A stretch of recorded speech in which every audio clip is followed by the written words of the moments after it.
Pemirsa, dibangun awal tahun 2025, saat ini progres gedung onkologi RSMH sudah selesai melakukan proses pengerjaan struktur utama gedung. Diperkirakan awal tahun 2027 mendatang, gedung onkologi RSMH akan beroperasi dan siap melayani pasien penderita penyakit kanker.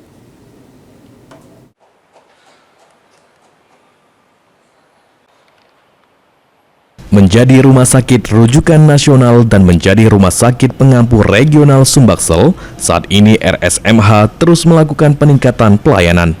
Salah satunya, kini gedung onkologi yang dibangun awal tahun 2025 sudah menyelesaikan proses pengerjaan struktur utama gedung.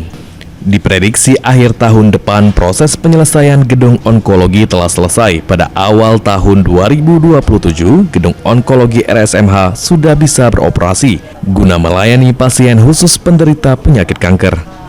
Gedung onkologi RSMH ini akan menjadi gedung tercanggih perawatan pasien penderita penyakit kanker di Indonesia, serta pasien yang menjalani perawatan tidak perlu berpindah-pindah lokasi perawatan. Semuanya on location, satu lokasi.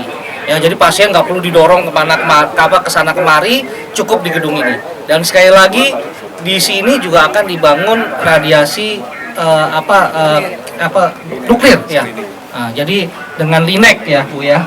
Jadi di sini udah ada radio onkologi ya dengan radiasi yang terbaru. Gedung onkologi ini sendiri sangat dibutuhkan oleh RSMH karena 1/5 jumlah pasien yang menjalani perawatan di RSMH ialah penderita penyakit kanker. Jadi 1/5 dari pasien rumah sakit Muhammad di sini itu adalah pasien dengan diagnosis kanker.